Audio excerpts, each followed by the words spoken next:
Hey, it's the first week of walleye fishing here in the state of Minnesota, and that means we're gonna have some pretty darn good table fare. We just got off the water, harvested a few walleye, and of course that's maybe one of the most delicious fish in freshwater to eat. But the question is, Brian, can you make them taste even better? Yeah, I think so. All right, it's starting to rain. Let's get our fish and go in. First step is I like to bleed them out, and what I do is I just make a little cut right underneath the gills here. Cut that out.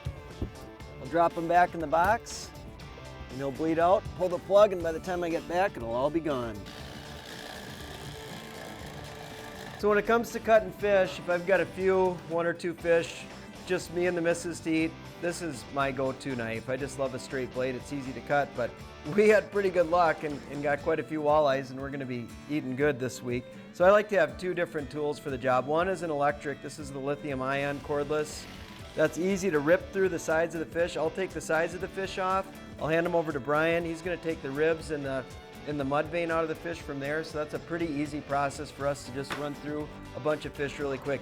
So the question is, how do you make walleyes taste even better than they do? And this is one of the tricks right here that Brian just pulled out. That's what you might refer to as a mud vein, as a bloodline. It's where the lateral line runs right through here. So by removing this from the fish, you're taking out a lot of that really fishy flavor. This zone in the fish, the bones connect to the outside of the skin. It's where a lot of the circulatory nerves are, and that's where a lot of the fishy stuff comes from, right, Brian? Right. It's also where, like you said, nerve and blood components are all contained in here, contaminants, and by removing them, the challenge would be, if you take it out, is it going to taste better? You just turn the fillet over on the posterior side, make a little incision, and this will just freely tear apart like this, where it gives you two pieces to the fillet. So you got your clean piece here where it's all stripped out,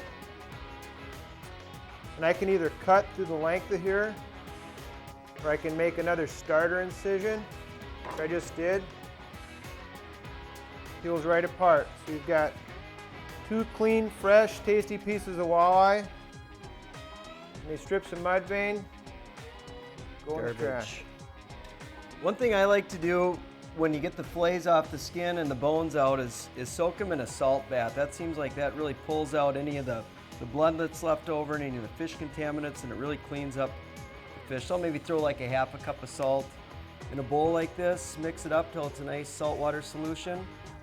Make sure it's nice cold water, and we'll just let the fillets soak in there until we're done. All right, now that all the work's done, we've got all the meat off the fish. You can see how beautiful that is. There's no dark meat in it. We bled the fish out early. We kept them cool. It's nice, clear meat, and then soaking in salt water, you can just feel it on the fish. It's pulling out any contaminants. It's just a beautiful piece of meat. If you take care of the fish, first of all, it's about preparation, making sure you've got ice, a cooler, bleeding them out, cleaning them off, taking that mud vein out, and then the last step would be to rinse the fillets in nice cold water. And once they're rinsed, we'll dry them off. We'll put them in a Ziploc bag with a couple paper towels, seal it up, and that's a great way to care for your catch.